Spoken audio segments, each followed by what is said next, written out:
하나님의 말씀은 누가복음 12장 28절에서 32절입니다. 신약성경 115쪽 누가복음 12장 28절에서 32절 말씀을 제가 봉독해 드리겠습니다.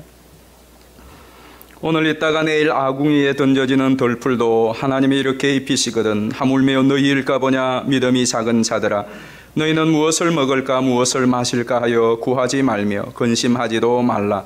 이 모든 것은 세상 백성들이 구하는 것이라. 너희 아버지께서는 이런 것이 너희에게 있어야 할 것을 아시느니라.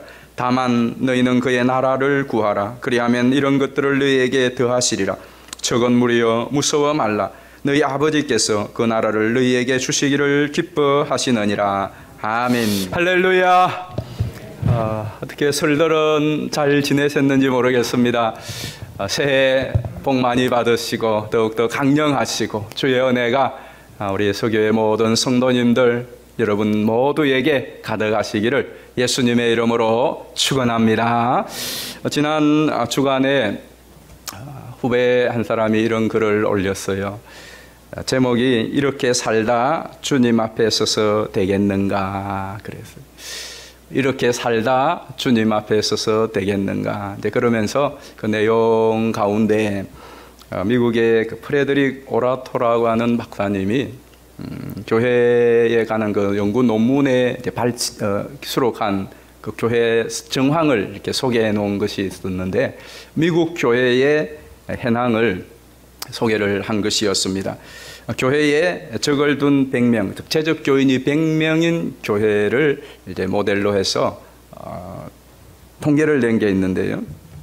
20명은 전혀 기도하지 않고, 25명은 성경을 읽지 않고, 30명은 교회 출석을 하지 않는다. 40명은 헌금을 하지 않고, 50명은 성경 공부하지 않고, 60명은 밤 집회, 이건 우리로 말하면 오후 예배를 말하겠죠. 한 번도 나가지 않고, 70명은 해외 선교에 대해 관심이 없고, 80명은 기도회에 참석하지 않고, 90명은 가정 예배를 드리지 않고, 95명은 한평생 한 사람도 전도하지 않는다. 자, 저 자막을 보시면 저게 이제 100명 교인이니까 프로테이지라 하면 그대로 되죠. 뭐 500명이면 1000명이든 10,000명이든 저 숫자가 곧 프로테이지라 봐도 과언이 아니죠. 그런데 잘 보시면 이게 미국 교회의 이야기가 아니고 우리 교회 이야기고 또 우리 한국 교회 이야기와 별반 다르지 않습니다. 실제로 재적 교인 중에 출석하는 교인은 우리도 마찬가지예요. 한 70% 정도 되죠. 한 30%는 왔다 갔다 하죠. 꾸준하게 하는 사람은 한 70% 정도 되는 것이 보통입니다. 우리도 그렇고요. 또 헌금을 하는 분들이 다 헌금하는 게 아니에요. 60% 헌금하는데 상당히 괜찮게 헌금하는 수준이죠. 40명 정도는 전혀 헌금을 하지 않습니다. 절반은 성경 공부를 한다고 하는데 또 교회마다 좀 달라요. 우리 같은 경우에는 제자반이나 또 뭐 성탄반 이런 반들은 절반 정도 했죠. 절반 정도 했는데 절반 조금 못 미치죠. 나머지 성경 공부들도 마찬가지죠. 오후 예배는 60명이니까 40%가 참여하는데 우리는 40% 참석 못해요. 보통 교회들은 40%도 더 참석을 정말 못합니다. 그리고 70명은 뭐 선교 헌금이나 단기 선교 하지 않죠. 그리고 80명은 기도에 참석하니 그럼 20%잖아요. 우리도 주일 출석에 20% 새벽 기도에 참석 못해요. 금요 기도회에는 코로나 전에는 제가 볼 때 한 30% 정도 참석했던 것 같아요. 가정 예배, 글쎄요, 우리 성도님들 가운데 10% 드리고 있을까요? 그리고 여러분 가운데 그래도 내가 한 사람 전도해서 교회에 다니고 있는 사람 5%인 것이죠. 자, 그런데 이 표를 한번 보십시오. 저기에 온라인으로 보시는 여러분들도 이 자리에 계신 분들도 내가 해당되는 부분은 하지 않는 부분에 내가 해당되는 부분이 없는가? 자, 만약에 그렇다면 여러분 이렇게 살다가 주님 앞에 서서 되겠습니까?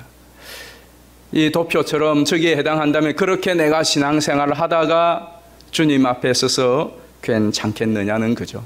혹시 내가 인생의 궤도를 좀 수정해야 될 부분이 없는지, 또 아니면 쭉 이대로 가도 괜찮은지 여러분이 한번 판단해 보셔야 되지 않겠습니까? 적어도 우리가 하나님을 믿고 또 예수님의 더욱이 제자라면 우리의 인생의 방향과 목적이 어떠해야 되겠습니까? 저와 여러분이 진짜 예수님의 제자라면, 하나님을 정말로 신뢰하고 믿는다면 우리는 적어도 내 인생의 방향과 목적이 어디를 향하여서 가야 하겠느냐는 거죠. 오늘 본문은 무리와 제자들에 대한 이야기를 예수님이 하십니다. 누가복음 12장은 제자도에 대한 아주 중요한 말씀이죠. 1절 이렇게 시작합니다. 우리 1절을 한번 보실까요? 그동안에 무리 수만 명이 모여 서로 밟힐 만큼 되었더니 예수께서 먼저 제자들에게 말씀하여 이르시되, 수만 명은 실제로 수만 명 세운 건 아니고 수없이 많은 사람들이 모인 거예요. 예수님 앞에 수없이 많은 무리들이 있는데 예수님의 관심은 그 가운데 먼저 제자들에게 있었습니다. 바로 여러분들이. 그래서 먼저 제자들에게 말씀을 하세요. 그리고 또 제자들에게 말씀을 하시고, 그러면서 이따금씩 또 무리들에게도 말씀합니다. 그런데 이 예수님의 말씀을 정리를 해보면 이렇습니다. 적어도 12장에 나오는 말씀을 정리해보면 제자들에게 하신 말씀과 무리들에게 하신 말씀이 조금 구분이 되는데, 첫 번째는 제자들에게는 이렇게 말씀을 하세요. 한번 하얀 글씨 같이 읽어볼까요? 두려움과 염려를 들치고 하나님을 신뢰하고 맡은 사명에 충성하라. 이게 먼저 제자들에게 또 제자들에게 이르시되 하는 내용을 정리해보면 그래요. 염려와 두려움을 떨치고 하나님을 믿고 맡겨진 사명에 충성하라. 이게 제자들에게 주신 요지, 오늘 여러분들에게 주시는 예수님의 요지란 말이죠. 그러면 무리들에게는 뭐라고 말씀하느냐? 우리 무리들 한번 읽어봅니다. 자기를 위한 탐심을 버리고 하나님과 바른 관계를 맺으라. 자기 자신을 위하여, 세상의 욕심을 위하여, 탐심을 위하여서 그 욕심을 채우려고 그렇게 살아가는 그 삶을 좀 정리하고 하나님과 관계를 좀 맺어라. 그 무리들에게는 말씀합니다. 읽어보면 그래요. 자, 그러면 왜 예수님은 제자들에게 또 무리들에게 이렇게 말씀하실까요? 우리가 왜 이렇게 해야 되죠? 이유가 있습니다. 하얀 글씨 읽어봅니다. 하나님이 모든 인생의 주관자이시며 최종 심판자이시기 때문에 그렇습니다. 여러분 이 사실을 믿습니까? 무리든 제자들이든 하나님이 모든 인생의 주관자고 최종 심판자이시기 때문에 여러분이 무리든 여러분이 제자든 여러분이 하나님과의 바른 관계를 맺고 이 세상에 대한 그 두려움과 염려를 다 떨치고 하나님을 신뢰하고 맡은 사명을 감당하라 하는 것이 예수님의 제자도의 핵심인 것이죠. 자, 그런 측면에서 오늘 본문에 먼저 제자들에게 말씀을 하는데 어떤 무리 중에 한 사람이 불쑥 나와서 형제하고 재산 분쟁에 대한 걸 좀 정돈해 달라고 예수님에게 말씀을 합니다. 그러니까 예수님께서 한 부자의 예를 설명을 합니다. 그 부자의 이야기가 나오는데 오늘 우리 15절 한번 보실까요? 15절에 보면 그들에게 이르시되 삼가 모든 탐심을 물리치라. 사람의 생명이 그 소유에 넉넉한 데 있지 아니하니라. 그렇게 말씀을 합니다.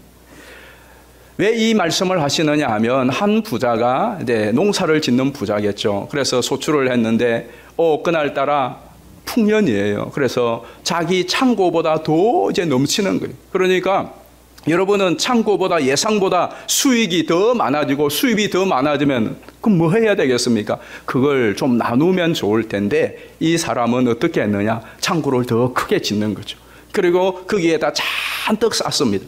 그리고는 이제는 내가 잘 먹고 잘 살겠다라고 말하는 거예요. 자, 그런데 이 이야기를 예수님이 하실 때에 그 부자에게 있어서 잘못은 농사를 잘 지은 것이 아니었습니다. 그 부자가 창고를 늘리고 수입을 더 늘리고 사업을 확장한 것이 잘못은 아니었습니다. 그렇게 해야죠, 당연히. 그런데 중요한 것은 그가 그렇게 수익을 넣고 확장을 하고 더 많은 것을, 재물을 얻은 것을 어떻게 처리했느냐가 문제인 겁니다. 자, 이 부자는 어떻게 했죠? 우리 18절 볼까요? 또 이르되 내가 이렇게 하리라. 내 곡간을 헐고 더 크게 짓고 내 모든 곡식과 물건을 거기 쌓아두리라. 그래서 19절에 보면 또 내가 내 영혼에게 이르되 영혼아 여러 해 쓸 물건을 많이 쌓아두었으니 평안히 쉬고 먹고 마시고 즐거워하자 하리라. 이것이 큰 실수였습니다. 이것이 큰 착각이었어요. 이것이 대부분의 사람들이 갖고 있는 일반적인 생각입니다. 우리도 그렇잖아요. 좀 더 수입이 많아졌으면 좋겠죠. 좀 더 사업이 잘 됐으면 좋겠고, 좀 더 월급이 올라갔으면 좋겠고, 조금 더 지금보다 부유했으면 좋겠다. 왜 그렇게 생각을 하는 거죠? 대부분의 많은 사람들의 생각은 지금보다 좀 더 여유 있는 삶을, 지금보다 내가 좀 더 좋은 옷을 입고, 좀 더 좋은 차도 타고, 좀 더 좋은 음식을 먹고, 좀 더 넓은 집에서 좀 더 내가 좀 편안하게 살고 싶은 욕심이 많이 있는 거죠. 그런데 그것이 큰 실수요 착각이라는 것입니다. 자, 오늘 본문 20절 한번 보실까요?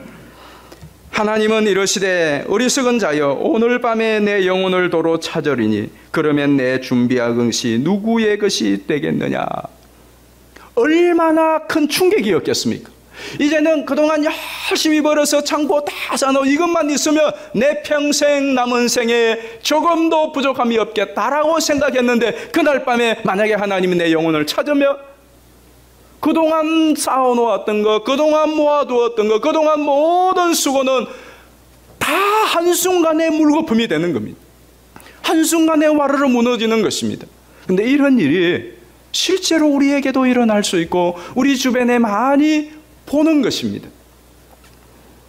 그래서 이 비유에 대한 예수님의 이제 핵심 교훈은 무엇입니까? 예수님이 이 비유를 통하여 하고 싶은 이야기가 무엇이죠? 21절에 나와 있습니다. 21절 보실까요? 자기를 위하여 재물을 쌓아두고 하나님께 대하여 부여하지 못한 자가 이와 같으니라.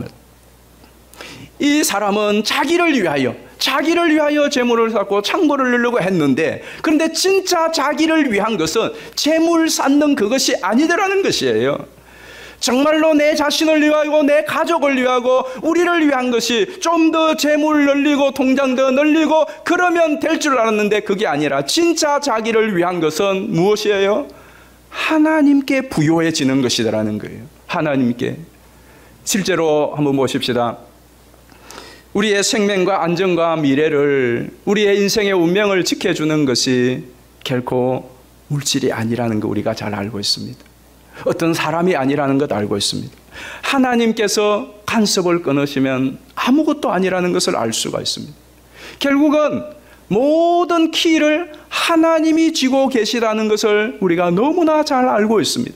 그래서 여러분, 이 하나님을 아는 사람하고 이 하나님을 믿는 사람이야말로 진짜 복된 사람입니다. 그래서 이렇게 정리를 해볼 수가 있겠습니다. 우리 자막을 한번 보실까요? 한번 읽어보십시다. 인생의 진정한 가치와 행복은 무엇일까요? 하나님을 알고 믿는 것입니다. 하나님을 제대로 알고 그 하나님을 믿고 신뢰하는 것, 이거야말로 진짜 자기를 위한 것이고요, 그것이 진짜 인생의 참된 가치와 행복을 가져다 주는 것임을 예수님 오늘 가르쳐 주는 거예요. 바로 이러한 맥락 속에서 오늘 우리가 읽은 이 본문, 제자들에게 말씀하시는 본문이 나옵니다. 자, 그러면 여러분이 알고 있는 지식만 갖고도 하나님이 내가 알고 있는 대로 믿는다면 우리는 어떻게 해야 되는가? 세 가지 잊지 마시기를 바랍니다. 예수님이 당부하는 세 가지가 있어요. 제자들에게, 오늘 여러분들에게 당부하는 세 가지가 있습니다. 첫 번째는 한번 자막을 보고 읽어봅시다. 시작. 염려하지 마라. 정말로 믿는다면 염려하지 말라는 거예요. 자, 22절 한번 보실까요? 또 제자들에게 이르시되 그러므로 내가 너희에게 이르노니 너희 목숨을 위하여 무엇을 먹을까, 몸을 위하여 무엇을 입을까 하지 말라, 염려하지 말라. 왜 염려하지 말라고 할까요? 자, 한번 보십시다. 성경은 우리에게 수없이 염려하지 말라고 해요. 우리는 수없이 염려가 많습니다. 그런데 염려하지 말라고 하는 첫 번째 이유가 뭐냐? 인간의 한계 때문에 그래요. 자, 여러분 염려한다고 자, 우리 성경을 보실까? 25절 또 보십시다. 예수님 뭐라고 말씀하시죠? 또 너희 중에 누가 염려함으로 그 키를 한 자나 더할 수 있느냐? 그런즉 가장 작은 일도 하지 못하면서 어찌 다른 일들을 염려하느냐? 무슨 말입니까? 키가 자라게 하는 것하고 생명을 보존하는 것하고 어느 것이 더 큰 일입니까? 생명을 보존하는 것이 더 큰 일이죠. 그런데 우리가 염려한다고 걱정한다고 키도 자라게 못하면서 무슨 운명이나 생명까지도 이게 염려를 하느냐는 거예요. 이 말은 핵심은 뭐예요? 그것은 우리의 범위 밖의 것이라는. 그러니까 그럼에도 불구하고 계속 염려를 하고 있다면 그건 쓸데없는 일을 하고 있다는 것입니다. 아무리 염려를 해도 염려를 가지고는 해결이 안 돼요. 그럼에도 불구하고 염려를 한단 말이에요. 근데 그게 사실은 시간만 낭비하고 에너지만 낭비하는 것인데도 계속 그렇게 하고 있느냐는 거예요. 그래서 그거 하지 말라는 거예요. 그럼 어떻게 하라고? 어떻게 하라고 말이에요. 두 번째는 왜 예수님이 염려하지 말라고 하느냐? 한번 자막을 읽어봅시다. 시작. 하나님이 책임지신다. 그건 내가 할 테니까 너 염려하지 말라고 하는 거예요. 이제 중요한 건 이걸 내가 믿느냐는 거예요. 내가 믿느냐는 거예요. 그래서 예수님께서 이것을 믿으라고 알려주시는 것이 뭐냐? 까마귀와 백합화 이야기입니다. 자, 우리 24절을 보실까요? 까마귀를 생각하라. 심지도 아니하고 거두지도 아니하며 골방도 없고 창고도 없으되 하나님이 기르시느니. 다 같이 읽어봅니다. 너희는 새보다 얼마나 더 귀하냐. 제가 빨간 글씨를 하고 영문을 한 것은 저걸 좀 주목해서 보라는 거예요. 까마귀. 그 까마귀는 유대인들이 부정하게 여기는 그 새입니다. 그러니까 하찮게 여기는 그런 새라는 말이죠. 그런데 그 새와 여러분을 비교할 때 여러분은 얼마나, 이게 정말 재미있는 표현이에요. How much? 여러분 how much예요? 얼마예요? 자, 그런데 그 다음에 또 예수님이 이어서 28절 이렇게 말합니다. 오늘 있다가 내일 아궁이에 던져지는 덜풀도 하나님이 이렇게 입으시거든 하물며 너희일까 보냐. 여기에 하물며라는 말과 얼마나 말이 원어에는 똑같은 단어예요. 그래서 영어에도 똑같은 단어를 썼죠. 근데 우리는 좀 이렇게 다르게 번역을 했지만 그래서 이제 기록해 둔 거예요. How much? 덜풀하고 까마귀하고 여러분은 어느 것이 더 가치가 나가는 거예요? 여러분하고 어느 것이 더 가치가 나가는 거예요? 그 여러분은 얼마짜리 하나님에게 얼마짜리 잘리느냐는 거예요. 하나님은 오늘 우리를 얼마로 여겨주시는 겁니까? 저 까마귀와 덜풀은 사람들이 귀찮게 하찮게 여깁니다. 여기에 있는 이 꽃꽂이하는 이거는 다 하원에서 사온 거예요. 사람들이 다 정성을 들여 가꾼 거예요. 그런데 보십시오. 봄에 들판에 나가보면 다 죽은 것 같은 그 들판에 어느새 싹시 나고 그게 민들레가 피고 백합화가 피고 장미가 피고 국화가 피는 것을 보면 그거 누가 가꿉니까? 아무도 안 가꾸는데 얼마나 예쁘고 아름답습니까? 누가 하는 거죠? 하나님께서 창조하시고 하나님께서 지금까지 돌보시고 계신다는 거예요. 아멘이십니까? 여러분 그걸 믿습니까? 그러면 그 덜풀하고 그 새나리는 저 새들은 또 어디서 와서 저 어떻게 뭘 먹고 살지? 누가 먹이 주는 것도 아닌데. 그런데도 지금까지 그 까마귀가 살아서 날아다니고 여기 온갖 새들이 있는 거 보면 저 누가 기르지도 않는데 야, 이 하나님이 참 신비하다는 거죠. 그런데 그 새와 그 덜풀과 여러분과 비교하면 여러분은 얼마예요? 여러분 한번 생각해 보십시다. 까마귀 수억 마리 갖다 주면 여러분 바꾸겠습니까? 여러분하고? 들의 백합화 최고 좋은 거 최상품 한 10트럭 정도 갖고 오면 여러분 바꾸겠습니까? 온 천하에 있는 아름다운 꽃들 다 꺾어 와도 어떻게 나하고 바꿔요? 내 가족하고 바꿀 수 있습니까? 아니, 하나님은 어떻게 생각하겠습니까? 하나님은 우리를 어느 정도 같이 쳐줍니까? 요한복음 3장 16절 우리 잘 알죠? 한번 읽어보실까요? 하나님이 세상을 이처럼 사랑하사 독생자를 주셨으니. 누구에게 주신 거죠? 저와 여러분에게, 덜풀에게 준 게 아니에요. 까마귀에게 준 게 아닙니다. 예수님은 까마귀를 위하여, 덜풀을 위하여, 이 땅 부동산을 위하여 온 것이 아닙니다. 저기에 하마를 위하여 온 것이 아니에요. 오늘 저와 여러분을 위하여 하나님 보내주셨대요. 자, 그 다음에 보실까요? 로마서 5장 8절이에요. 우리가 아직 죄인 되었을 때 그리스도께서 우리를 위하여 죽으심으로 하나님께서 우리에 대한 자기의 사랑을 확정하셨느니라. 아멘이십니까? 우리가 아직 죄인이었을 때 그때에 우리를 위하여 우리를 사랑하셔서 하나님께서는 자기의 아들을 생명을 주셨다는 거예요. 자, 그 다음에 갈라디아 2장 20절도 한번 봅시다. 나를 사랑하사 나를 위하여 자기 자신을 버리신 하나님의 아들을 믿는 믿음 안에서 사는 것이요. 예수님도 나를 사랑하사 나를 위하여 자신을 번졌대. 내가 뭔데? 중요한 건 우리가 이 사실을 믿는 것. 우리가 무엇인데, 우리가 얼마나 귀하길래 하나님은 그렇게 우리를 쳐주는 게. 자, 그러면 한번 물어보십시다. 여러분은 how much? 여러분은 얼마짜리예요? 까마귀 몇만 마리짜리입니까? 들국화, 드레베카파 몇 송이짜리입니까? 그것과 비교할 수 없는, 한번 따라합시다. 예수님짜리다. 아멘이십니까? 여러분 성장반 성경 공부할 때 이거 하셨죠? 그런데 제일 중요한 거는 여러분이 그렇게 인식하고 계십니까? 나는 하나님에게 어떤 존재라는 것을 여러분이 인식하고 있느냐는 거예요. 여러분이 정말로 하나님 앞에 이렇게 귀한 존재라는 것을 여러분은 생각하고 있습니까? 그렇다면 이렇게 하나님이 우리를 여겨주신다면 우리에 대하여 하나님의 대책은 뭡니까? 이사야 49장 15절에 보면 이렇게 말씀합니다. 여인이 어찌 그 젖먹는 자식을 읽겠으며 자기 태에서 난 아들을 긍휼히 여기지 않겠느냐. 그들은 혹시 이럴지라도 다 같이 읽습니다. 나는 너를 잊지 아니할 것이라. 우리를 위하여 십자가에 죽으시고 부활하신 예수님은 또 그 제자들에게 뭐라고 말씀합니까? 마태복음 28장 20절 다 같이 한번 읽어보십시다. 볼지어다 내가 세상 끝날까지 너희와 항상 함께 있으리라 하리라. 아멘. 그러므로 뭐 하라는 거예요? 오늘 28절 다시 한번 마무리를 해보십시다. 28절 말씀에 오늘 있다가 내일 아궁이에 던져지는 돌풀도 하나님이 이렇게 입히시거든 하물며 너희일까 보냐. 믿음이 작은 자들, 너희들은 이들과 비교할 수 없을 정도로 더 귀한데 하나님께서 너희를 돌보시지 않겠느냐라는 거예요. 그럼에도 불구하고 내가 염려하고 불안하고 근심하고 걱정하고 내가 내 자신을 돌봐야 된다고 끊임없이 그걸 추구한다면 무슨 일입니까? 믿음 탓입니다. 그 하나님을 믿지 못하는 믿음 탓입니다. 그래서 우리의 모든 운명이 결국 성경을 보면 믿음 탓인 것 같아요. 예수님이 그래 말해요. 그럼에도 불구하고 네가 염려와 두려움에 쌓여 있다면 그건 네가 믿음이 적은 까닭이다 라고 말씀을 하는 거예요. 성경에 보면 누가복음뿐만 아니라 복음서를 보면 예수님은 이런 말씀을 자주 하셨습니다.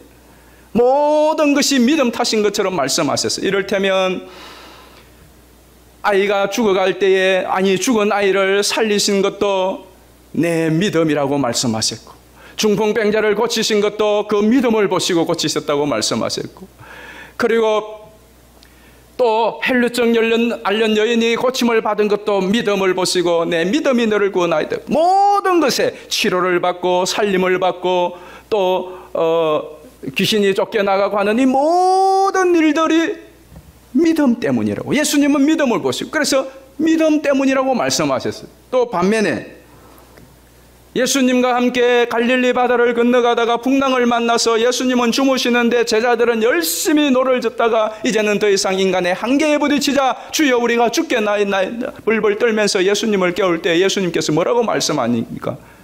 너희 믿음이 어디 있느냐 하고 꾸짖죠.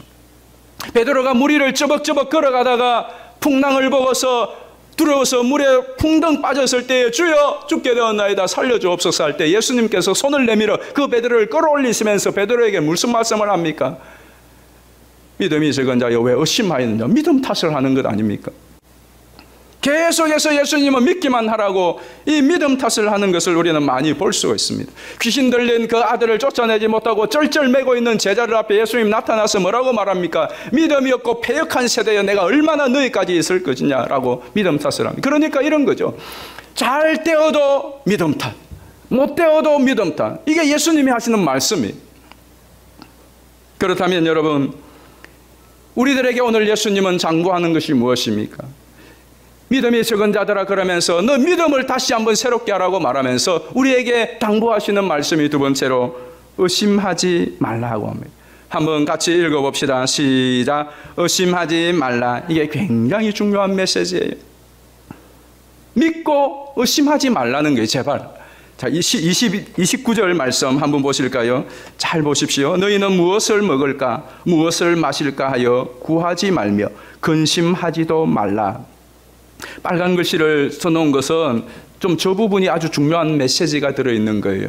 우리는 근심하지 말라라고 이렇게 했지만 사실 근심하면 염려나 같이 우리는 생각하잖아요. 실제로 같이 표현한 것도 있어요. 그런데 실제로 성경에 저 근심이라고 하는 저 헬라어 단어는 딱 한 번 여기에만 나와요. 그래서 영어 성경에도 저거를 잘 번역을 했어요. 우리가 생각하는 앞에 나온 염려와 근심을 혼돈하지 않도록. 뭐죠? 마음에 조금도 의심하지 말라는 거예요. 조금도 의심하지 말라. 예수님은 그 말씀을 하신 거예요.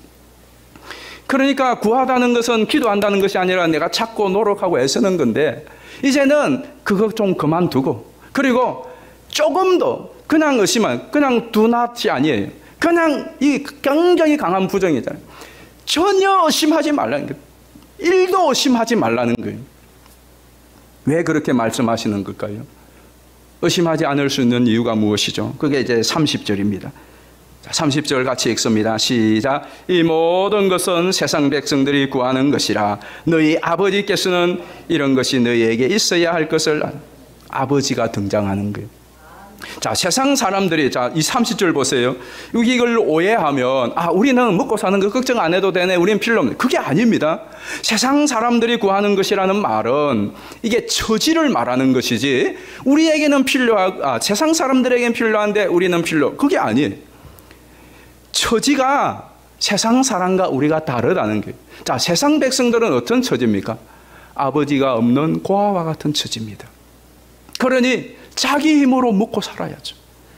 그런데 너희는 누구죠? 아버지가 있다라는 것입니다. 이 차이를 지금 설명하고 있는 겁니다. 그러니까 아버지 없는 고아는 자기가 다 해야 하잖아요. 자기가 다 걱정해야 되고 자기가 자기 해야 되는 거지만 그래서 그렇게 살 수밖에 없지만 너는 아버지가 있잖아. 아버지. 근데 그 아버지가 어떤 아버지요? 앞에 말했던 그분은 전능하신 좋으신 아버지. 그분이 내 아버지가 있다. 왔다 아닙니까? 왔다. 그 아버지가 있으면 자, 하나님은 누구죠? 그냥 하나님이 아니라 여러분의 아버지라는 거예요. 아버지가 있으면 아버지 없는 사람하고 좀 달라야 하지 않느냐는 거예요. 달라야 하지. 그게 지금 이 말씀이거든요. 자, 그러면 이제 결론입니다. 우리는 뭐 해야 할까요? 이런 아버지가 계시니 수지 맞았구나. 왔다다. 그러면은 그냥 빈둥거리고 노는 것입니까? 그냥 걱정하지 않고 룰랄라 지내라는 것입니까? 예수님이 하고 싶은 말씀은 두려워하지 마. 쓸데없는 욕심 부리지 마. 염려하지 마. 의심하지 마. 그게 다가 아니에요. 그래서 뭐 하라는 이야기죠. 이게 핵심이에요. 한번 우리 3번 같이 읽어봅니다. 시작. 그의 나라를 구하라. 자, 31절 보십시다. 31절을 보시면 다만 너희는 그의 나라를 구하라. 그리하면 이런 것들을 너희에게 더하시리라. 이 다만이라고 하는 말이 굉장히 중요한 전환점이에요. 그냥 우리 성경은 다만 하니까 이게 그냥 오직 그의 나라를 구하라는데 좀 더 깊은 의미가 있잖아요. 무슨 말입니까? 그러나 오히려 그 대신에 자, 그렇죠. 보십시오. 고아는 자기가 다 해결해야 되니까 세상 사람들은 세상이 전부이니까 자기 힘으로 살아야 되니까 늘 일어나면은 먹고 살 거 걱정하고 또 나가서 나이를 위하여서 계속해서 더 쌓아야지 왜 그래 장래가 보장돼 그렇게 해서 그 염려와 그 걱정과 거기에 온 에너지를 다 쏟습니다. 그러나 너희는 아버지가 있으니 그렇게 하는 대신에 그러나 너희는 오히려 거기에 정신을 다 빼앗기는 것이 아니라 뭐 하라고요? 하나님의 나라를 구하는 일에 에너지와 시간과 관심을 가지라는 것입니다. 그러면 나머지는 그거는 아빠가 해결해 준다는 거예요. 자, 여러분 자식들을 키울 때를 한번 생각해 보십시오. 여러분이 어렸을 때를 생각해 보십시오. 부모가 자식에게 알아서 해준 것이 더 많습니까? 아니면 자식이 엄마 아빠에게 해달라고 해서 해준 것이 더 많습니까? 이제 태어난 이 아이가 성인이 되기까지 여러분 자식에게 알아서 해주신 것이 더 많습니까? 아니면 이 자식이 내게 꼭 해달라고 해줘서 해준 것이 더 많느냐는 거예요. 어느 것이 더 많습니까? 이놈들이 자라면서 아빠 엄마에게 이거 해주세요 저거 사주세요 그렇게 해준 것이 1이라면 여러분이 알아서 이 자식들에게 해준 것은 100도 넘습니다. 그렇지 않습니까? 가끔씩은 잘 해줬는데도 이놈이 욕심 부리면서 어거지로 이거 해달라고 할 때가 있습니다. 그때에도 때로는 해주는 때고 있어요. 물론 거절하는 것도 있지만. 부모가 자식에게 알아서 해준 것이 훨씬 많아요. 오늘 보면 뭐라고 말해요? 아버지께서 다 아신대요. 그러면 우리가 할 일은 무엇이죠? 자식들이 할 일은 무엇입니까? 초등학교 다니고 중학교 다니고 고등학교 다니는 이 자식이 할 일이 무엇이에요? 중학교 다니는 우리 아들이 어느 날 아빠 뉴스에 보니까 요즘 아파트 값이 올라갔는데 아빠 지금부터 내가 이 아파트를 새로 사기 위하여서 뭔가 대책을 세워야 되는데 아빠 어떻게 하면 좋을까? 그러면 여러분 뭐라고 말하겠습니까? 바로 튀어나오죠. 이놈아 너는 공부나 열심히 해. 그건 내가 알아서 하게. 그 다음날 일어나는 이제 이놈 책가방 보고 나가려고 하다가 아빠 어제 냉장고 열어보니까 냉장고 소리나 냉장고 삐득하는데 저 냉장고 요즘 값이 비싸다는데 아빠 저 냉장고 어떻게 해야 되죠? 저 냉장고 이제 새로 바꿔야 되지 않겠어요? 저 어떻게 하면 바꾸죠? 만약에 그 고민하고 있다면 여러분 뭐라고 말하겠습니까? 이놈아 넌 가서 공부나 열심히 해. 그건 내가 알아서 할게. 부엌에 가재도구가 엉망이 되어 있고 이거 바꿔야 될 게 돼. 그물 묻다가 엄마 뺏어 엄마 중학생이 엄마 그릇도 이거 이럴 거 주방도 이거 교체를 해야 되고 돈을 어떻게 해서 업자를 어떻게 만나 이 고민을 하고 이 걱정을 하고 있으면은 여러분 뭐라고 대답하겠습니까? 이놈아 들어가서 공부나 해라. 그건 내가 알아서 할게. 그리고 이 아이가 신발 걱정 또 밥 걱정 옷 걱정 가방 걱정 거기에 매여 있으면 여러분 뭐라고 말합니까? 그거는 내가 알아서 사줄게. 알아서 챙겨. 너는 공부나 열심히 좀 해라. 오늘 예수님께서 다만 너는 그의 나라와 그의 나라를 구하라. 마태복음 시그럼 너희는 먼저 그의 나라와 의를 구하라. 그러면 네 모든 것을 너에게 더하시라 말씀하신 이 핵심이 뭘까요? 그것 더해준다는 것이 핵심입니까? 나라 구하라는 게 핵심입니까? 나라 구하라는 게 핵심이에요. 하도 공부 안 하니까 저 아버지가 시험 기간인데도 이놈 자식은 다음 주가 시험인데 오늘 놀고 있는 거예요. 하도 속이 터지니까 아들에게 이렇게 말하죠. 야, 너 이번에 너 수학 딱 10점만 올려. 10점만 올리면 내가 최신형 스마트폰 사줄게. 그 지난주에 시험을 쳤는데요. 월말에 주말에 성적표 갖고 오는데 진짜 10점이 아니야 15점이 올라 있는 거야. 스마트폰 사줘야죠. 야, 너 어떻게 15점이나 올렸어? 와, 아빠, 야 시험 보는 그날 정말 재수 좋았다고. 바로 1등 하면 옆다리에 배치가 되는데 바로 봤는데 10점짜리가 보였다 이거예요. 찍은 거죠. 컨닝해서 10점 딴 거예요. 여러분 좋죠 기분이 아빠로서.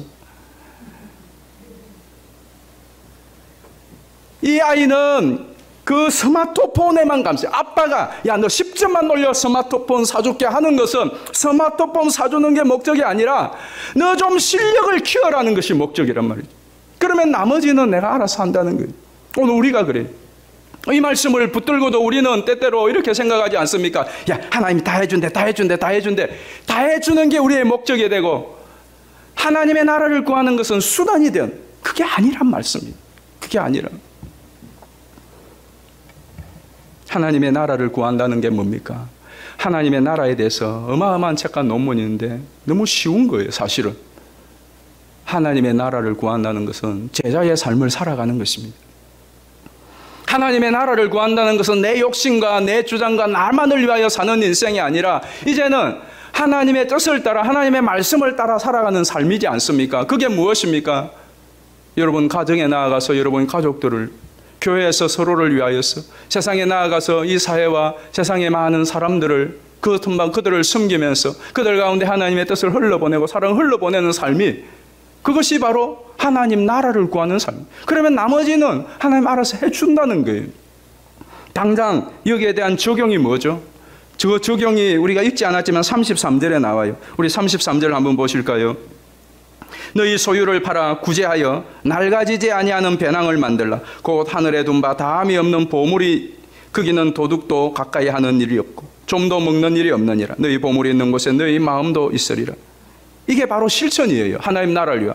그런데 보십시오. 앞에 예수님 말했던 그 부자하고는 너무나 대조적인 삶이지 않습니까? 이 부자는 곡식이 생겨 재물이 늘어나니까 그걸 나눌 생각 안 하고 더 쌓을 생각을 하죠. 그 자기를 위하여 더 쌓을 생각을 하는 사람인 반면에 오늘 이 사람은 어떻게 하죠? 자기에 있는 것도 팔아서 필요한 사람에게 나누어 주잖아요.